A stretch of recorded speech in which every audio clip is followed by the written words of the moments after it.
Got another episode of Mavericks Today coming at you guys. Harrison Graham, Jeffrey Cooperstein, Uncle Nico Harrison apparently is like an uncle to Bronny James, and reports out there, Coop, that while the Lakers and Suns are the only two teams that have gotten workouts with Bronny, three other teams are pretty interested in drafting him, and the Mavericks are one of those. Look, I think the situation's kind of getting real. There is concrete interest with Bronny James and the Mavericks at 58.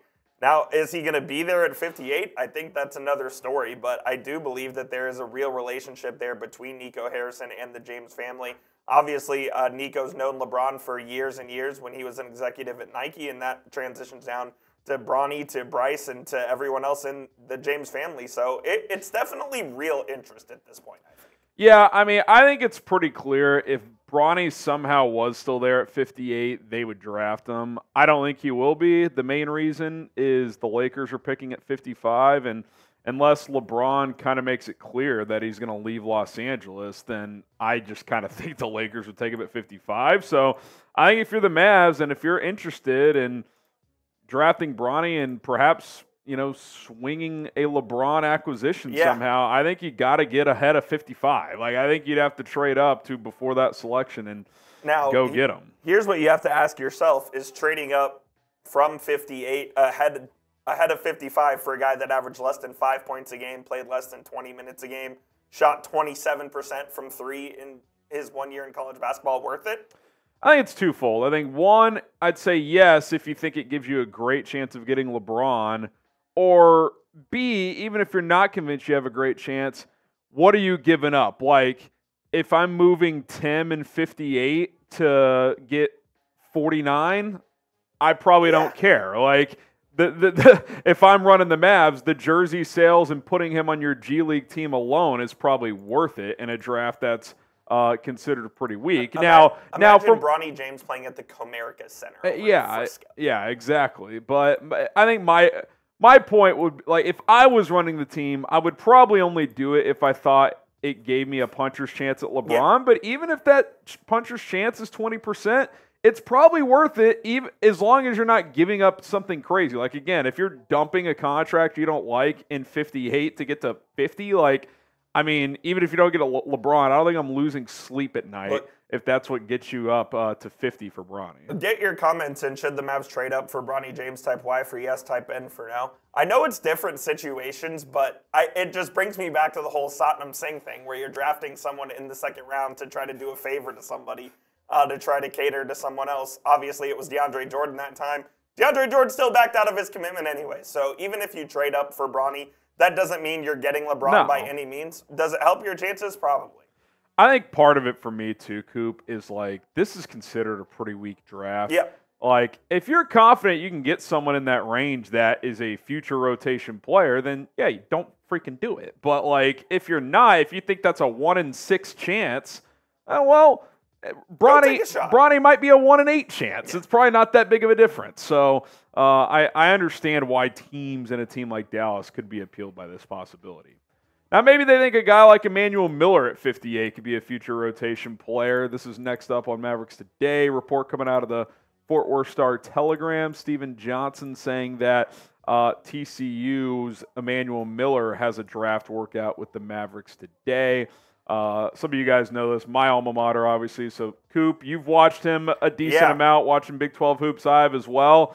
He was a player that classic 5-year guy that just got better every year. I think one thing that stands out to me and what stood out to me last year is he really worked on his three-point shot and shot a respectable clip at 38%. He was easily TCU's best player last year. He's got a pretty intriguing NBA frame, I think. He's about 6'7", 210 pounds. So I think he's got the frame and athleticism to at least get interest from an NBA roster. I think it would just come down to, can he be, a 36, 38% three-point shooter in the NBA?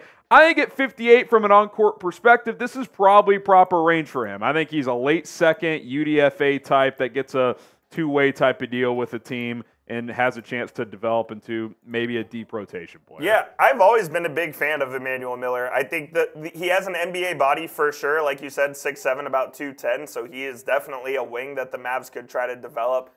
into something a little bit like they did with Dorian Finney-Smith, and obviously the circumstances were very different, but they both were, kind of raw coming out of college. I do think Miller's probably a little more polished than Finney-Smith was. If he can shoot at that respectable clip like he did last season, and he's gotten better every year, I think he could end up being a piece in the NBA at some point.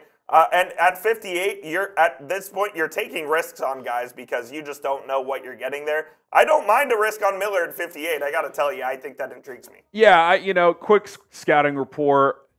Other than the frame and the stats we showed you, like he's got a good post-up game. Now, how much does that translate to the NBA against bigger bodies? That's questionable. But he could finish with both hands in the post.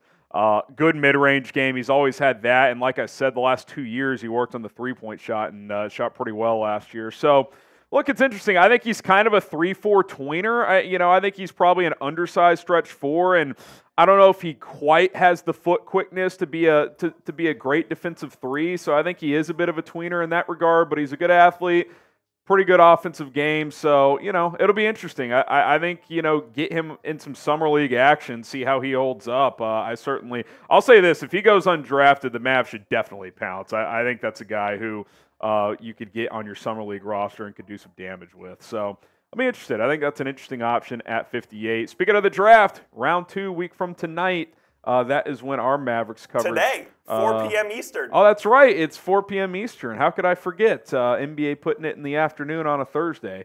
We'll have it covered, so whatever the Mavs do, we will have it locked in here. If they trade the pick, if they make the pick, if they move up, we'll be all over it. So hit that subscribe button, turn on notifications. We will keep you in the loop. I got to tell you, it's hard to believe the draft is a week away. The season just ended. I mean, think if this series went 6 or 7. It's always like finals ends, draft less than a week later.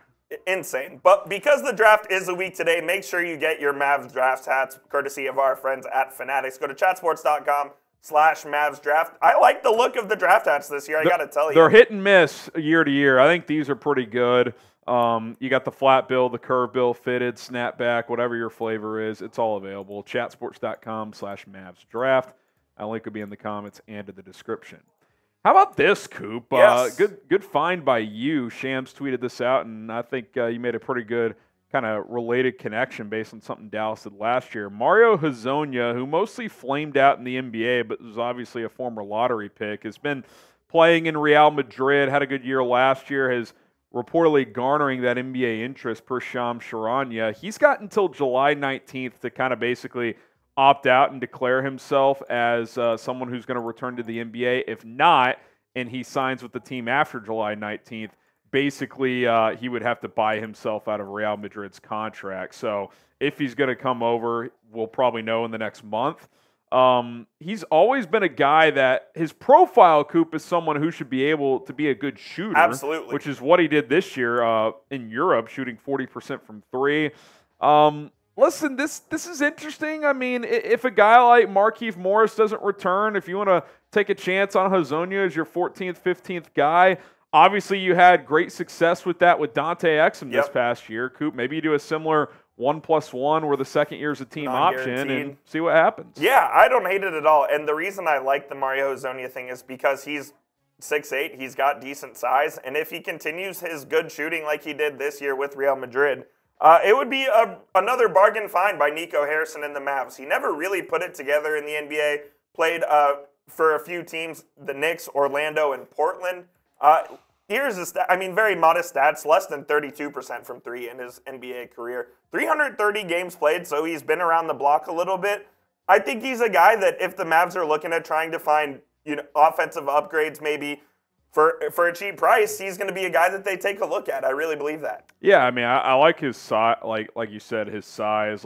I think this team could use another shooter off the bench. You'd like to sign someone with a little more, NBA credibility, but you found success with Dante Exum, so Certainly. It's not like it can't happen, and he's played in the NBA. And look, I think sometimes too, Coop, these international guys, they come to the NBA and they're just not ready for the lifestyle change. They're not ready for the basketball change. European hoops versus the NBA is not the same game. It's a lot more half-court X's and O's Team driven oriented. in Europe compared to the NBA. I think a guy like this has the skill set to have success in the NBA. So we'll see. It wouldn't cost you much. So I would have some interest. I mean, the Mavs have had success with these type of moves before. Yeah, they absolutely have. They did it with Maxi Kleber back in the day. They did it with Dante Exum. They did it with there's another guy who I can't think of. They did it kind of with Kemba, I guess, but Kemba was in Europe and then came back. They've done this before, and they've had success with it. So I would be interested, honestly, if he was on the Mavericks' radar. I really would. Let us know what you guys think. Should they sign Hezonja, type S for sign, or P for pass? We'll certainly monitor that situation, as we will everything else surrounding this team. So, like we said, subscribe, draft 6 days a week, or 6 days away, round 2 a week away. So we'll have it all covered between now and then. Free agency right after that. So coverage will continue here on Mavericks Today. See you soon.